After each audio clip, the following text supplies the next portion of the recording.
Hi viewers. இது வந்து வர்ஷா, என்னுடைய பொண்ணோட பொம்மை. இது பேர் வந்து வர்ஷா. பார்த்தீங்கன்னா இதுக்கு வந்து கிழிஞ்சு போச்சு. இது ஏற்கனவே கிழிஞ்சிருந்தது. அப்போ வந்து நான் தச்சிருந்தேன். ஆனால் இந்த பொம்மைகள் கிழிஞ்சிருச்சுன்னா தைக்கிறது ரொம்ப கஷ்டம். இப்போ என்ன பண்ணலாம் அப்படின்னு சொல்லிட்டு இவ வேறு ஹாஸ்டலில் வேறு எடுத்துகிட்டு போயிருந்தேன். ஹாஸ்டலுக்கு மறுபடியும் எடுத்துகிட்டு வந்து கிழிஞ்சிருச்சு தச்சு கொடுங்கம்மாண்ணா.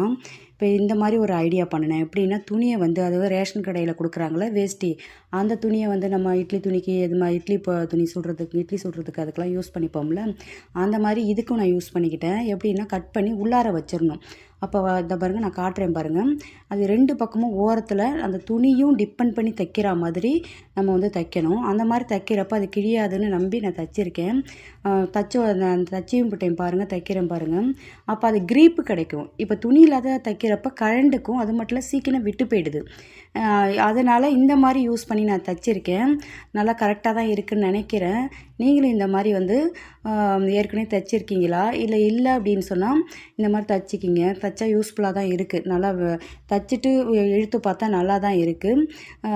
அது மட்டும் இல்லை, நம்ம பொம்மை கிழிஞ்சிருச்சு அப்படின்னா நம்ம மேக்ஸிமம் என்ன பண்ணுவோம்னா தூக்கி போட்டுருவோம். அந்த மாதிரி தூக்கி போடவோன்னா இந்த மாதிரி நம்ம தச்சு கொடுத்தோம்னா பிள்ளைங்க இன்னும் கொஞ்சம் நாள் யூஸ் பண்ணுவாங்க. இப்போ தச்சு கொடுத்தாச்சு. இது வந்து வர்ஷா. இன்னொருத்தவன் குண்டன் இருக்கான், அவன் அடுத்து வந்துக்கிட்டு இருக்கான் பாருங்கள். இவன் வந்து பயங்கர பெட்டு. அவள் வந்து பாப்பா வந்து 10th ஃபஸ்ட்டு மார்க் எடுத்ததுக்காக அவங்க அண்ணன் வாங்கி கொடுத்த கிஃப்ட்டு. அதனால் இந்த இந்த இந்த இவளுக்கு அப்போ வர்ஷான்னு பேர் வச்சா. இதுனா ரொம்ப பிடிக்கும் பாப்பாவுக்கு, அவ்வளோ இஷ்டம் இது. இதை கட்டி பிடிச்சிக்கிட்டே தான் தூங்குவாங்க. ஹாஸ்டலுக்கு போகிறப்பையும் இதை வந்து எங்களை பிரிஞ்சு போனாங்க. ஆனால் நான் வர்ஷாவை மட்டும் பிரிய மாட்டேன்னு எடுத்துகிட்டு போயிட்டாங்க. இப்போ கிழிஞ்சோடனே அவங்கள உடம்பு சரியாத மாதிரி ஒரு ஃபீல் பண்ணிவிட்டு, பாவம் வர்ஷா தச்சு கொடுங்கம்மான்னு கேட்டுக்கிட்டே இருந்தாங்க. எனக்கா கடுப்பாயிடுச்சு. ஏற்கனவே ஒரு ட்ரிப்பு கிழிஞ்சு நான் தச்சு கொடுத்தேன், அப்பயும் வீணாக போகுது. ஸோ அதனால இந்த மாதிரி ஒரு ஐடியா பண்ணினேன். இந்த மாதிரி நீங்களுமே இந்த மாதிரி பண்ணிக்கலாம். நம்ம ஏன்னா அடிக்கடி நம்ம வாங்க முடியாது இல்லையா?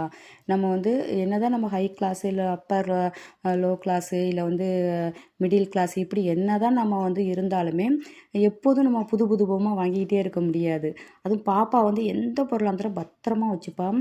அதனால் இந்த வருஷாவை வந்து தூக்கி போட மனசு உள்ள ஸ்பாஞ்செல்லாம் வெளில வர ஆரம்பிச்சிருச்சு. அதனால் இந்த மாதிரி நான் தைச்சேன். தைச்சது நல்லா தான் இருந்தது. இப்போ பாருங்கள் தைச்சிக்கிட்டு இருக்கேன் பாருங்கள். ஆனால் என்னென்னா தைக்கிறப்ப ரொம்ப கேர்ஃபுல்லாக தைங்க. நான் வந்து எதுக்கு கஷ்டப்பட்டேன் அப்படின்னா, அந்த தைக்கிற ஊசி இருக்குல்ல, அது வந்து இந்த தையல் மிஷினோட ஊசி வாங்கிட்டு வந்துட்டாங்க. அதுதான் நம்ம வீட்டில் இருக்குது. அது வந்து ரொம்ப ஷார்ப்பாக இருக்குமா, அது தைக்கிறப்ப கையில் குத்திக்குது. நீங்கள் வந்து நம்ம நார்மலாக துணி தைப்போம்ல, வீட்டில் துணி தைப்போம்ல, அந்த ஊசின்னா கொஞ்சம் அது ஷார்ப் கம்மியாக இருக்கும். இவ்வளோ வந்து குத்தாது. இது என்ன ஆகுதுன்னா டக்குன்னு கையில் இறங்கிடுது. அதுவும் துணி வைக்காமல் தைக்கிறப்ப ரொம்ப அவஸ்தைப்பட்டுட்டேன். இப்போ துணி வச்சு